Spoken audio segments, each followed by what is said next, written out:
کی ولادت طیبہ ہوتی ہے، آپ کی پیدائش ہوتی ہے، اور پھر یہ بھی حقیقت ہے، ہم سب اچھی طرح سے جانتے ہیں کہ ماں باپ کے عادات و اطوار کی جھلک بیٹے کے اندر ضرور آتی ہے۔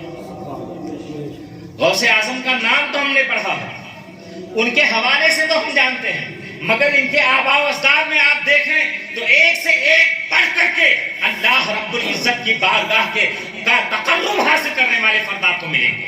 ان کے والد حضرت ابو صالح جنگی دوست رحمۃ اللہ تعالی علیہ، ان کی والدہ حضرت ام الخیر فاطمہ رضی اللہ تعالی عنہا، اور ان کے نانا حضرت عبداللہ سومئی رضی اللہ تعالی عنہ، حضرت ان کی پھوپھی حضرت سیدہ عائشہ رحمۃ اللہ تعالی علیہا، یہ وہ حضرات ہیں، یہ وہ نفوس قدسیاں ہیں کہ صرف ولایت نہیں بلکہ اللہ رب العزت نے انہیں کرامتوں کا تاجدار بنایا تھا۔ یہ جو فرما دیتے اپنی زبان سے وہ لمحے زدن میں ہو جایا کرتا تھا۔ ہم نے اگر غوث اعظم رضی اللہ تعالیٰ عنہ کی سماعت پڑھی ہے تو آپ کو معلوم ہونا چاہیے حضرت سیدنا عبداللہ سومئی رضی اللہ تعالیٰ عنہ یہ وہ شخصیت ہیں جنہوں نے غوث اعظم کے والد محترم کو سلوک کے راستے کو طے کروایا ہے۔ 12 سال تک جو انہوں نے باغ کی باغبانی کی تھی، وہ صرف باغبانی نہیں تھی، صرف رکھوالی نہیں تھی، بلکہ حضرت عبداللہ کی نگہداشت میں اور ان کی نگاہوں کے سامنے وہ سلوک کی منزلیں طے فرما رہے تھے، وہ راہ سلوک میں اور زیادہ آگے بڑھتے چلے جا رہے تھے۔ 12 سال میں جب مکمل ہو جاتے ہیں اس کے بعد اپنی صاحبزادی سے نکاح بھی فرما دیتے ہیں، اور وہیں پر انہوں نے بود باشی۔ یہ جیلان کا علاقہ تھا جہاں حضرت عبداللہ سومئی رہا کرتے تھے رحمۃ اللہ تعالیٰ علیہ، وہیں پر یہ 12 سال رہے ان کے والد حضور غوث پاک کے والد۔ اور جانتے ہیں یہ اس وقت پیدا ہوتے ہیں، حضور غوث اعظم رضی اللہ تعالیٰ عنہ کی ولادت اس وقت ہوتی ہے جب آپ کی والدہ محترمہ کی عمر شریف 60 سال سے زیادہ ہو چکی تھی۔ حضرت ام الخیر فاطمہ رحمۃ اللہ تعالیٰ علیہ، ان کی عمر تک 60 سال سے زیادہ ہو چکی ہے، اس کے بعد حضرت غوث اعظم کی ولادت ہوتی ہے۔ اور سب لوگ جانتے ہیں، آج کے اطباء بھی اس بات کی توثیق کرتے ہوئے نظر آتے ہیں، آج کے ماہر ڈاکٹر بھی یہ کہتا ہوا نظر آتا ہے کہ 50 سال کی عمر کے بعد عورت کے یہاں کسی بچے کا پیدا ہونا محال عادی ہے، اس لیے کہ وہ تمام سسٹم جو 50 سال کے پہلے وہ کام کرتا ہوا نظر آتا ہے، بدن کا نظام جو کام کرتا ہوا نظر آتا ہے، جو بچے کی پرورش کے لیے ضروری ہوتا ہے، 50 سال کی عمر کے بعد وہ تمام سسٹم ختم ہو جاتا ہے۔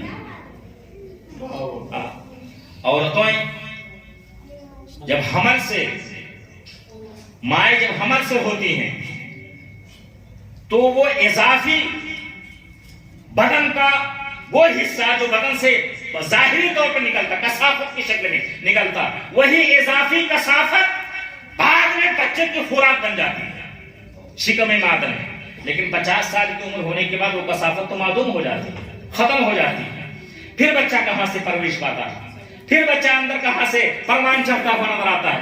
یہ بھی حضور غوث پاک کی کرامت ہے، ان کی والدہ کی کرامت ہے۔ جس زمانے میں بچوں کا پیدا ہونا، جس عمر میں عورتوں کے ہاں محال آگے ہوتا ہے، اس عمر میں حضرت غوث اعظم رضی اللہ تعالیٰ عنہ، اور پھر پیدا ہوتے ہی آپ نے روزہ رکھا ہے، اور اطراف جیلان میں اور تمام علاقوں میں، اس بستی کے تمام علاقوں میں، جیلان شہر کے یا جیلان بستی کے تمام علاقوں میں یہ بات مشہور ہو چکی تھی کہ سید گھرانے میں ایک بچہ ایسا پیدا ہوا ہے جو رمضان شریف میں صبح صادق سے لے کر کے اور غروب آفتاب تک ماں کا دودھ اپنے ہونٹوں سے نہیں لگاتا ہے، یعنی روزہ رکھتا، بچپن ہی سے شریعت کی پابندی ہے، بچپن ہی سے شریعت کی پاسداری کرتے ہوئے نظر آتے ہیں، بچپن ہی سے اپنے نانا جان صلی اللہ علیہ وسلم کی شریعت پر عمل کرتے ہوئے نظر آتے ہیں۔ یہی وجہ ہے کہ ان کا ذہن، ان کا رجحان اللہ کے رسول صلی اللہ علیہ وسلم کی سنتوں کی طرف بڑھ چڑھ کر کے نظر آتا ہے، اور اسی وجہ سے انہوں نے جیلان کو خیر آباد فرمایا تھا اور بغداد کی جانب سفر انہوں نے اختیار فرمایا تھا۔ کیوں؟ تاکہ حدیث کا علم حاصل کریں، رسول اکرم صلی اللہ علیہ وسلم کے فرمودات کا علم حاصل کریں، ارشادات مصطفیٰ کو اپنے سینے کے اندر پیوست فرمائیں۔ اور 18 سال کی عمر میں آپ نے جیلان چھوڑا اور بغداد کی جانب تشریف لے گئے۔ میں یہ عرض کرنا چاہتا ہوں اور یہ بتلانا چاہتا ہوں، حالانکہ پیدائشی ولی ہیں، پیدائشی ولی حضرت غوث اعظم رضی اللہ تعالیٰ عنہ، اس کے باوجود علم حاصل کرنے کی غرض سے بغداد کا سفر فرماتے ہیں، بغداد شہر جاتے ہیں، وہاں ایک زمانے تک ظاہری علم حاصل کرتے ہیں، اس کے بعد پھر ایک زمانے تک حضرت حماد رحمۃ اللہ تعالی علیہ سے باطنی علم حاصل کرتے ہیں، اور پھر جب ذکر و فکر کی بات آتی ہے تو کئی سال بیٹھ کر کے وہاں جو فصیل بنی ہوتی ہے، جو شاہراہ بنی ہوتی ہے، جو چاروں جانب دیواریں بنی ہوتی ہے، اس کی برجوں کے اندر بیٹھ کر کے عبادت میں مصروف رہتے ہیں، اور کبھی کبھی ایسا بھی ہوتا جنگلوں کی جانب نکل جاتے اور کئی دن تک بغیر کھائے ہوئے بغیر پیے ہوئے کئی دن تک جنگلوں کے اندر گزار دیا کرتے تھے، اور وہیں پر یہ عالم کبھی کبھی ہوتا تھا ہوش و خرد سے بیگانہ ہو جایا کرتے تھے، انہیں خبر بھی نہیں ہوتی تھی وہ کہاں جا رہے ہیں، کہاں آ رہے ہیں، کیا کر رہے ہیں، انہیں کچھ بھی پتہ نہیں ہوتا تھا۔ شکر کی کیفیت طاری ہوتی تھی، اور یہ شکر والی کیفیت ہر ولی کی زندگی میں کبھی نہ کبھی آتی ہے، یہ کیفیت ضرور طاری ہوتی ہے جب انسان عالم صبر سے نکل کر کے عالم شکر کے اندر چلا جاتا ہے، جس کو ہم اپنی زبان میں عالم جذب کہا کرتے ہیں۔ اولیاء کرام بیان فرماتے ہیں نا، جب بندہ راہ سلوک پر چلتا ہے، یعنی تقرب الہی کو حاصل کرنے کے لیے جب سلوک کا راستہ اپناتا ہے، اور پھر جب نفس کشی کے درجات کو نفس کشی کے مرحلے سے جب گزر جاتا ہے، یہاں نفس ہوتا ہے، نفس کے مرحلے سے گزر کر جب لطیفے شکم پر آتا ہے، پیٹ پر، یہاں سے آگے بڑھتا ہے، پھر لطیفے قلب پر آتا ہے، پھر لطیفے خفی پر آتا ہے، پھر لطیفے اخفا پر آتا ہے۔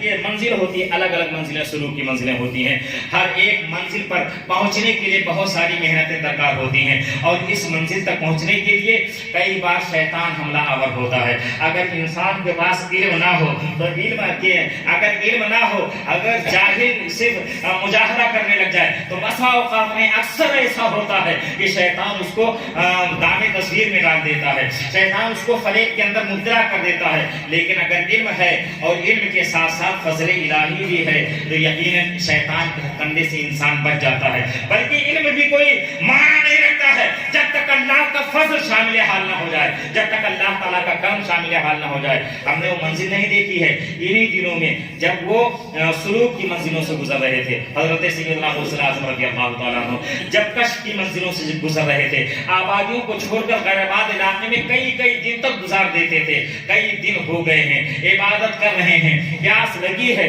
اور پانی کا کہیں دور تک نام و نشان نظر نہیں آ رہا ہے، آسمان کی جانب دیکھتے ہیں تو وہاں پر آسمان پر سورج چمکتا ہوا نظر آ، بھوک سے پیاس سے زبان کانٹا ہو رہی ہے سوکھ کر کے، اچانک بدریوں کا ایک ٹکڑا نمودار ہوتا ہے، اس میں سے پانی گرنا شروع ہوتا ہے، اور حضرت غوث اعظم اپنا منہ پھیلا کر کے کھڑے ہو جاتے ہیں، اور پھر سیراب ہو جاتے ہیں۔ جب سیراب ہو گئے تو بدریوں کا الگ ٹکڑا جو کالا دکھائی دے رہا تھا، اس میں سے ایک روشنی پھوٹتی ہے اور اندر سے آواز آتی ہے، عبد القادر جا، آج کے بعد میں نے تیرے لیے تمام نماز اور تمام فرائض و واجبات کو ہم نے تیرے لیے معاف کر دیا ہے، اب تجھے نماز پڑھنے کی ضرورت نہیں ہے، اب تجھے زکات دینے کی ضرورت نہیں ہے، اور کسی فرض و واجب کو ادا کرنے کی ضرورت نہیں ہے، ہم نے تو سب کچھ معاف کر دیا ہے۔ حضرت سیدنا غوث اعظم رضی اللہ تعالیٰ عنہ نے دل کے اندر خیال فرمایا کہ وہ یہ شیطان ہمیں ورگلانے کی کوشش کر رہا ہے، ہمیں راستے بھٹکانے کی کوشش کر رہا ہے، اپنے دل کے اندر سوچیں شیطان ہی ہو سکتا ہے، بلند آواز سے کلمہ لا حول پڑھتے پھر حضرات لا حول ولا قوت الا باللہ، اے شیطان تو مردود ہے، بھلا نماز کیسے معاف ہو سکتی ہے؟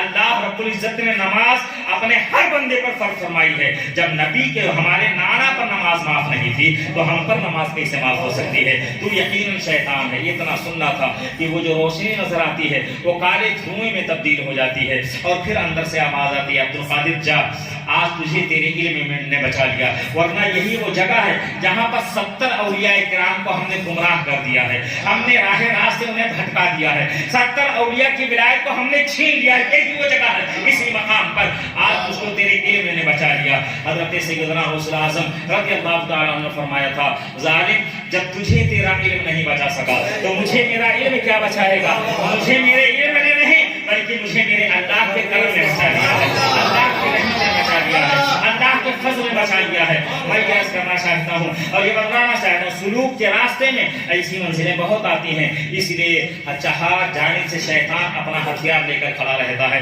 اور بندے مومن سنت رسول کی تلوار لے کر سلوک کے راستے پر چلتا ہوا نظر آتا ہے. اور جب نفس کے راستے سے آگے بڑھتا ہوا نظر آتا ہے, نفس خوشی کی منزل سے جب اور آگے بڑھ جاتا ہے تو تجلیات کا افول ہوتا ہے, جلووں کی طغیانی ہوتی ہے, تجلیات ربانی کا عروج اس کے قلب کے اوپر ہوتا ہے. اللہ رب العزت کے تجلیات کے اعمال کا اس کا دل بن جایا کرتا ہے. اور پھر جب وہاں پر پہنچتا ہے تو کبھی کبھی ایسا ہوتا ہے ہوش و خرد سے بیگانہ ہو جاتا ہے, اپنا ہوش کھو بیٹھتا ہے, اپنی عقل سے بڑا ہو جاتا ہے, اپنی عقل کو پرے ڈال دیتا ہے. اب اس کی عقل وہیں پر دے, نگاہ وہیں پر ہے, نگاہ وہیں پر ہے جہاں وہ جلووں میں گم ہو گیا تھا, تجلیات میں جہاں بالکل مگن ہو گیا تھا, اس کی نگاہیں وہیں پر ہیں. اب وہیں پر وہ سرگردہ نظر آ رہا ہے, جہاں جانب جلوے ہی جلوے نظر آتے ہیں. وہ زمین پر چلتا ہے تو نہ اس کو اپنے پہننے کا ہوش ہے, نہ کھانے کا ہوش ہے, نہ پینے کا ہوش ہے, نہ زمین پر بیٹھنے کے انداز کے بارے میں کچھ معلوم ہے. کہاں بیٹھے,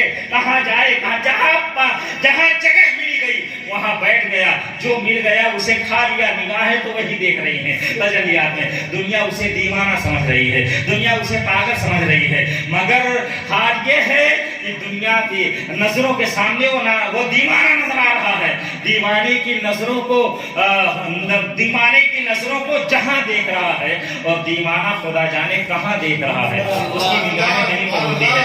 ہم اس کو دیوانہ تو کہتے ہیں, ہم اسے مستانے کے نام سے تو یاد کرتے ہیں, مگر ہزاروں خرمندوں کی فرزانگی اس کی دیوانگی پر قربان ہوتے گئے نظر آتے ہیں. یہ وہ دیوانے ہوتے ہیں, یہ وہ مجاذیب ہوتے ہیں, یہ وہ اللہ کے مقرب بندے ہوتے ہیں جس کے حوالے سے رسول اکرم صلی اللہ علیہ وسلم نے ارشاد فرمایا تھا کہ اللہ کے کچھ نیک بندے ایسے بھی ہیں اس دنیا کے اندر کہ اگر وہ تمہارے دروازوں پر آ جائیں تو تم ان کا تمہارے دروازے پر کھڑا رہنا تم گوارا نہ کرو گے, انہیں اپنے دروازے سے جلد بھگانے کی کوشش کرو گے. بکھرے ہوئے بال اور گرد و غبار میں آگا ہوا چہرہ, ان کا بدن ہر طرح سے بالکل اضمحلال کا شکار نظر آئے گا, کثافت کی آمادگاہ ان کا پورا بدن نظر آئے گا. لیکن اللہ کی بارگاہ میں انہیں یہ مقام حاصل ہے کہ اگر وہ کوئی قسم کھانے اللہ کے نام کی تو اللہ ان کی قسم کو پورا فرما دیتا ہے. اگر وہ کوئی بات کہہ دیں تو اللہ تعالیٰ اس بات کو مکمل فرما دیتا ہے. اللہ ان کی بات کو کبھی نہیں ٹالتا, اس لیے کہ وہ چہیتے ہوتے ہیں اللہ کی بارگاہ کے, وہ مقرب ہوتے ہیں اللہ کی بارگاہ میں. کوئی دیوانہ ہی تو تھا, دریائے دجلہ کے کنارے گھروندا بنا رہا تھا, اور ملکہ زبیدہ نے پوچھا تھا کیا کر رہے ہو, کیا کر رہے ہو میاں, یہاں گھروندا بنا رہے ہو. کہا نہیں گھروندا نہیں ہے, یہ تو جنت کا محل ہے جو زمین پر, یہ جنت کا محل ہے جو میں زمین پر تیار کر. اچھا یہ جنت کا محل حضور, کیا اسے آپ بیچیں گے؟ ہاں بیچوں گا. چاہیے تمہیں؟ ہاں مجھے چاہیے. کتنے میں بیچو گے؟ تو کہا 1 درہم دے دو, لے جاؤ. زیادہ نہیں, 1 درہم دے دو, لے جاؤ, یہ محل میں تمہارے حوالے کر دوں گا. دیوانہ تھا. اور اس کے بعد انہوں نے 1 درہم دیا تو دیوانی نے اپنی لکڑی اٹھائی, چھوٹی سی لکڑی اٹھائی اور اس محل کے سامنے لکھ دیا کہ میں نے یہ محل زبیدہ کے نام فروخت کر دیا. محل بک گیا. اس کے بعد یہ خوش اپنے محل چلے. ہارون رشید کی بیوی ملکہ زبیدہ بڑی فیاض, بہت خرچ کرنے والی اللہ کی راہ میں. بغداد سے لے کر مدینہ تک جو نہر اس نے بنوایا تھا وہی ایک یادگار نہر تھی, نہر زبیدہ کے نام سے جسے جانا جاتا تھا. پانی کا انتظام کروایا تھا مدینے میں, یہاں سے دریائے دجلہ سے نہر نکلوائی اور مدینہ تک لے کر گئی تھی. اس کا نام ہی نہر زبیدہ پڑ گیا. وہ فیاض تھی, وہ سقیہ عورت تھی. آئیے خوش آج تو زمین پر قدم نہیں پڑ رہے تھے, حال یہ تھا خوش تھی, بہت زیادہ مگن مسرتوں میں ڈوبی ہوئی. آپ رشید نے کئی بار پوچھا ملکہ بات کیا ہے, اتنی خوشی میں نے اس سے پہلے نہیں دیکھی. مگر یہ پھر مسکرا کر ٹال دیتی, کوئی بات بتاتی نہیں تھی ہوا کیا ہے. اصل رات میں جب سوئے ہارون رشید تو جنت کا خواب انہیں نظر آیا. جنت کے محل ہیں اور ٹہل رہے محل, ٹہلتے کرتے اور آگے گئے, ایک بہت عالی شان محل نظر آیا اور اس کے دروازے پر ملکہ زبیدہ کا نام لکھا ہوا, زبیدہ خاتون. یہ ملکہ بغداد زبیدہ خاتون. جب ملکہ کا نام دیکھا تو بیوی کا سامان تو اپنا ہی ہوتا ہے, بٹوارے کا کوئی سامان جو بیوی کا سامان ہوا ہمارا سامان. بیوی جن سامانوں کی مالک, جن چیزوں کی مالک, شوہر بھی مالک, وہ سمجھ بیٹھا. اور اندر داخل ہونے کا ارادہ کیا، دربار میں روک لیا، نہیں اندر نہیں جا سکتے. کیوں؟ یہ زبیدہ کا محل ہے اور آپ ہارون رشید ہیں، آپ نہیں جا سکتے. کہا زبیدہ میری ہی تو بیوی ہے. کہنے کہ یہ دنیا نہیں ہے، یہ جنت ہے، جس کے نام سے جو ہے اسی کو ملے. دھکا مارا، دربار میں دھکا دیا، ہٹ جاؤ یہاں سے، کنار پرے ہٹو، اندر نہیں جا سکتے. جب دھکا لگا تو آنکھ کھل گئی، بستر پر پڑے نظر آئے، جنت سے بستر پر. اب بے چینی دوڑے ہوئے، رات گزرنے کا انتظار بھی نہیں کیا، دوڑے ہوئے زبیدہ کے دروازے کی کنڈی کھٹکھٹائی اور اس کے بعد اندر داخل ہوئے. سراسیمہ ہو گئی ملکہ زبیدہ، حضور معاملہ کیا ہے؟ آج کتنی رات کو ہمارے پاس آئے. کہنے لگی زبیدہ سچ سچ بتانا، آخر تم نے کون سا نیک کام کیا ہے؟ کہا بتائیے تو صحیح، ہوا کیا؟ تو خواب کا پورا واقعہ بیان کیا. تو ملکہ زبیدہ نے کہا کہ میں نے کوئی نیک کام نہیں کیا ہے، بلکہ حضرت بہل الدانہ نے مجھے جنت کا محل بیچ دیا. حضرت بہل الدانہ سے میں نے جنت کا محل خرید لیا تھا، وہی ہے جو وہاں جنت میں آپ نے دیکھا. کیا مجھے بھی مل سکتا ہے؟ کہا جاؤ ان کے پاس.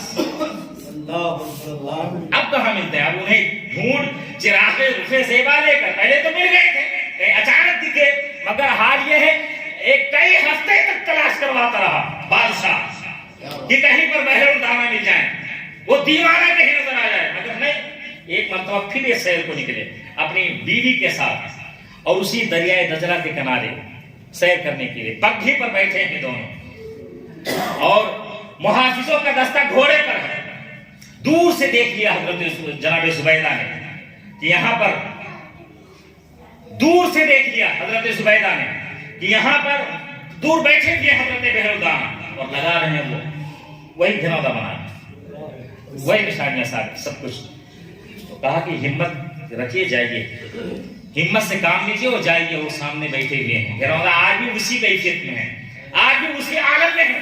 آپ کچھ سامنے سے مت جانا، پیچھے سے جانا اور سلام کرنا. وہ جس محیت کے عالم میں ہے، جب شریعت کا ایک عظیم تہجد کا انداز ان کے کان میں سلام کے شکل میں پڑے گا تو ضرور وہ اپنی دنیا سے باہر نکل آئیں گے. جاؤ تو تم سے.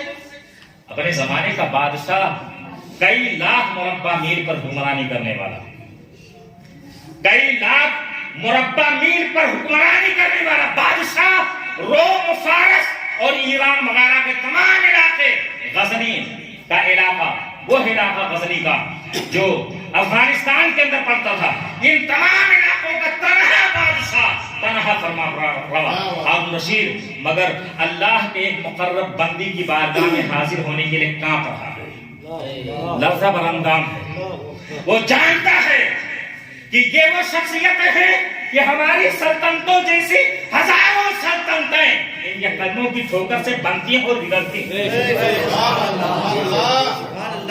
یہ ٹھوکر مار دیں تو سلطنت پیدا ہو جائے، یہ زمین پر اپنا قدم مار دے تو زمزم نکل آئے وہاں سے.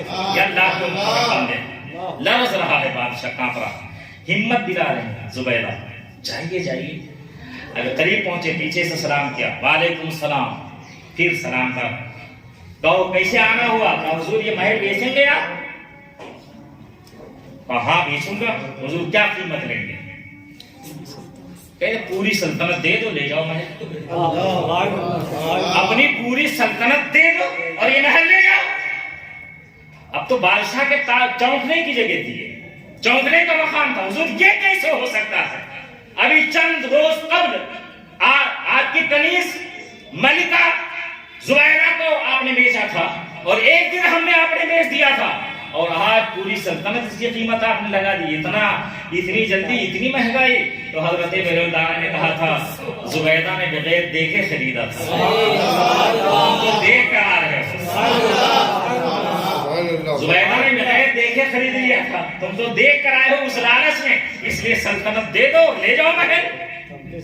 کھڑے ہو کر بادشاہ کی نظروں میں آخرت کی قدر و قیمت اجاگر ہونے لگی کہ دنیا تو چند روزہ ہے، سلطنت تو چند روزہ ہے، دائمی راحت تو وہیں پر ملنے والی ہے، دائمی آرام اور سکون، دائمی گھر وہیں پر میسر ہونے والا ہے. دست بستہ سامنے کھڑا ہے بادشاہ اور کہتا حضور میں پوری سلطنت دینے کے لیے تیار ہوں، مگر وہ محل مجھے دے دی. بہل الدانہ نے کہا کہ ہم تو تمہاری تمہارے دل کی آواز کو سن کر کے ہم پرکھ رہے تھے، ہم امتحان لے رہے تھے کہ دنیا کی محبت تمہارے دل کے اندر زیادہ غالب ہے یا آخرت کی محبت تمہارے دل کے اندر زیادہ غالب ہے۔ تم کامیاب ہو گئے ہو، امتحان میں کامران ہو گئے ہو، جاؤ سلطنت بھی لے جاؤ اور جنت کا یہ محل بھی لے جاؤ۔ یہ ہے دیوانہ، دیوانے کی نظروں کو جہاں دیکھ رہا ہے، اور دیوانہ خدا جانے کہاں دیکھ رہا ہے۔ دیوانے کو تحقیر سے دیوانہ مت کہنا، دیوانہ بہت سوچ کے دیوانہ بنا۔ یہ کیفیت ہر ایک پر طاری ہوتی ہے، کسی کو ہمیشہ طاری رہ جاتی ہے، کوئی کچھ دن تک رہتا ہے اس کیفیت میں، پھر باہر آ جاتا ہے، اور جو باہر آ جاتا ہے وہ اور زیادہ اونچا ہوتا ہے۔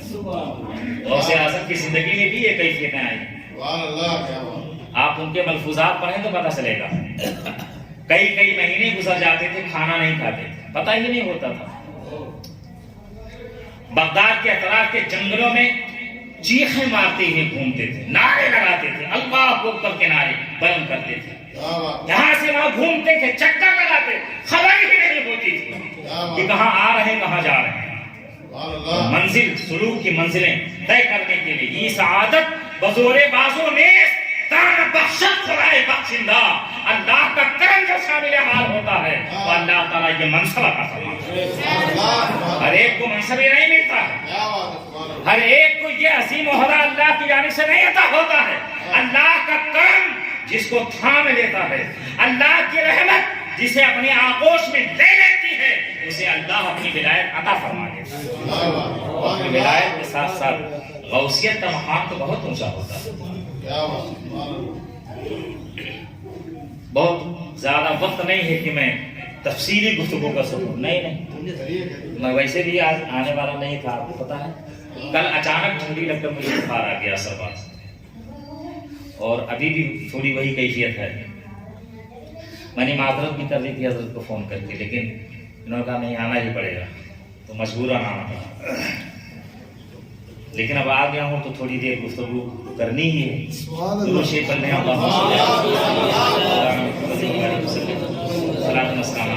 تو حضور غوث الاعظم رضی اللہ تعالیٰ عنہ کی ذات مبارکہ، یہ وہ عظیم شخصیت ہے، یہ وہ عظیم ذات ہے غوث پاک کی، ان پر بھی وہی کیفیت طاری ہوتی ہے۔ اور علماء فرماتے ہیں، اولیاء فرماتے ہیں، جس طریقے سے تمام کائنات میں خصوصیت کے ساتھ انبیاء کرام میں سید الانبیاء کا کوئی جواب نہیں ہے، ایسے ہی اولیاء کرام میں غوث اعظم کا کوئی جواب نہیں۔ لکل ولی قدم انی علی قدم نبی بدر الکمال، ہر ولی کسی نہ کسی نبی کے نقش قدم پر ہوتا ہے، اور میں کمالات کے آفتاب جناب محمد رسول اللہ کے قدم میں ان کے نقش قدم پر میں کمال والے نبی کے نقش قدم پر ہوں۔ یہی وجہ ہے کہ جو کرامتیں ظاہر ہوتی ہیں غوث اعظم رضی اللہ تعالیٰ عنہ کے ذریعے سے، وہ نبی کے معجزہ کا عکس بن جاتی ہے، وہ کرامت۔ کرامت وہی ہوتا ہے نا، کرامت اسے کہتے ہیں انبیاء کے معجزات کا عکس ہوتا ہے، خرق عادت جو اولیاء کرام سے ظاہر ہے، جسے ہم کرامت کہتے ہیں۔ حالانکہ کوئی ضروری نہیں کہ کرامت ظاہر ہو، بہت سارے ایسے اولیاء کرام ملیں گے، ساری زندگی گزر گئی مگر کرامت ان سے ظاہر نہیں، مگر پھر بھی ولایت میں انہیں اونچا مقام حاصل ہے۔ ولایت کرامت ولایت کے لیے ضروری نہیں، ہاں متبع سنت ہونا یہ ولایت کے لیے ضروری ہے، شریعت کا پابند ہونا یہ ولایت کے لیے ضروری ہے۔ کرامت ساری زندگی گزر جائے گا ظاہر تو کوئی بات نہیں، اس لیے کہ معیار کرامت نہیں ہے، معیار استقامت علی الدین ہے، استقامت علی عمل ہے، عمل پر استقامت ہو جائے، سنت پر استقامت نصیب ہو جائے، ایمان پر استقامت نصیب ہو جائے، تو یہ کرامت کی اصل وجہ ہوتی ہے۔ اسی لیے فرمائے گا الاستقامت فوق الکرامہ، استقامت کا مقام کرامت سے بلند ہوا کرتا ہے۔ کرامت کا استقامت کی بات ہی کچھ اور ہوتی ہے۔ حضور غوث پاک کی بارگاہ میں اگر کرامتیں ملتی ہیں تو استقامت اور زیادہ ملتی ہوئی نظر آتی ہے، بہت زیادہ استقامتیں وہاں پر ملتی ہوئی نظر آتی ہے، جس کو ہم شمار بھی کرنا چاہیں تو شمار نہیں کر سکتے۔ حضور غوث اعظم رضی اللہ تعالیٰ عنہ کی کرامتوں کی بات اگر کی جائے، حضرت علی ہیتی رحمۃ اللہ تعالیٰ فرماتے ہیں جو خلیفہ ہوئے، حضرت علی ہیتی یہ خلیفہ ہوئے غوث اعظم کے، اور ان کے وصال سے کچھ دن پہلے مقام قطبیت پر بھی یہ فائز ہوئے۔ غوث اعظم نے پیشین گوئی فرمائی تھی کہ تم قطب بنو گے، تو وصال سے کچھ دن پہلے وہ مقام بھی انہیں حاصل ہوا، قطبیت کا مقام حاصل ہوا۔ تو یہ فرماتے ہیں کہ جس طریقے سے تسبیح ٹوٹ جائے اور دانے اس میں سے گرتے ہیں کوئی شمار نہیں کر سکتا، ایسے ہی غوث اعظم کی کرامتیں ہم شمار نہیں کر سکتے۔ جس قدر تباتر کے ساتھ کرامتیں ظاہر ہوتی، تسلسل کے ساتھ کرامتیں ظاہر ہوتی تھی، یہ کوئی شمار نہیں کر سکتا۔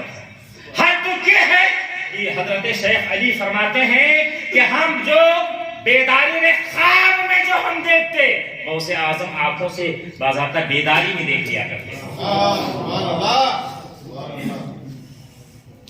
یہ خود اپنا واقعہ، بس آخری بات میں یہ خود اپنا واقعہ بیان کرتے ہیں۔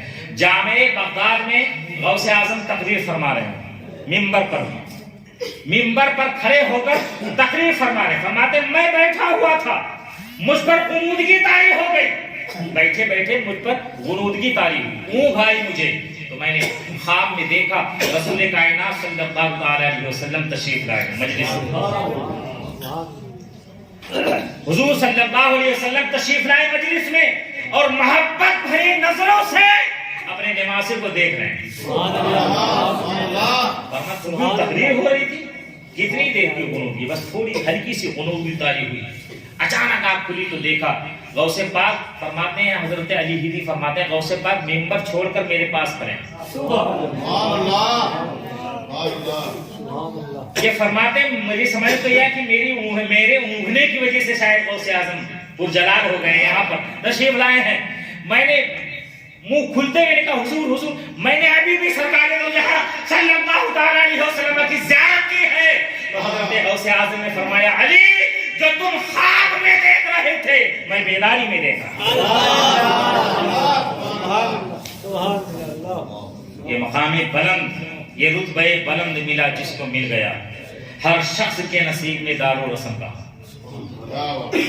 یہ مقام بلند اللہ جس کو چاہتا ہے اسے عطا فرماتا۔ بڑی عظیم شخصیت ہے حضرت غوث اعظم رضی اللہ تعالیٰ۔ آج بھی دنیا میں کوئی اس وقت تک کسی کی ولایت مکمل نہیں ہوتی جب تک غوث اعظم کی مہر تصدیق اس کے ولایت نامے پر ثبت نہ ہو جائے، اس کے ولایت نامے پر غوث اعظم کی مہر تصدیق چاہیے، وہاں سے ہری جھنڈی دکھائی جاتی ہے، یہ کہہ رہے وہاں سے ہری جھنڈی، آج بھی ان سے پہلے یہ مقام بلند ان کے دادا حضرت سیدنا علی مرتضیٰ رضی اللہ تعالیٰ عنہ کے پاس تھا، اور ان سے لے کر آج تک حضرت امام مہدی کے ظہور تک حضور غوث پاک رضی اللہ تعالیٰ عنہ کے پاس ہی یہ منصب۔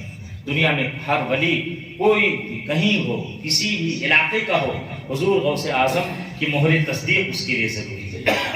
اللہ نے انہیں بڑا اونچا مقام عطا فرمایا، بہت ہی زیادہ بلند اور بہت ہی عظیم تر اللہ رب العزت کی بارگاہ میں مقام بلند حاصل کرنے والے ہیں وہ غوث اعظم رضی اللہ تعالیٰ عنہ، جن کی کرامتیں اتنی زیادہ ہیں کہ کوئی شمار نہیں کر سکتا، جن کی استقامت کے حوالے سے آپ جامع بغداد کو آپ لے لیں، پڑھائی کے زمانے کو آپ لے لیں، کتنی مصیبتوں سے گزرنا ہوا، کس قدر درد کی راہوں پر انہیں چلنا پڑا، کتنا کرب انہیں اٹھانا پڑا، کس قدر مشقتیں اور تکلیفوں کا سامنا انہیں کرنا پڑا، مگر نہیں، استقامت کا راستہ انہوں نے اپنایا، سب کچھ برداشت کر لیا مگر استقامت کے راستے کو کبھی نہیں چھوڑا۔ اسی لیے آج ان کی بارگاہ میں ہم نذرانے محبت و عقیدت پیش کرنے کی غرض سے حاضر آئے۔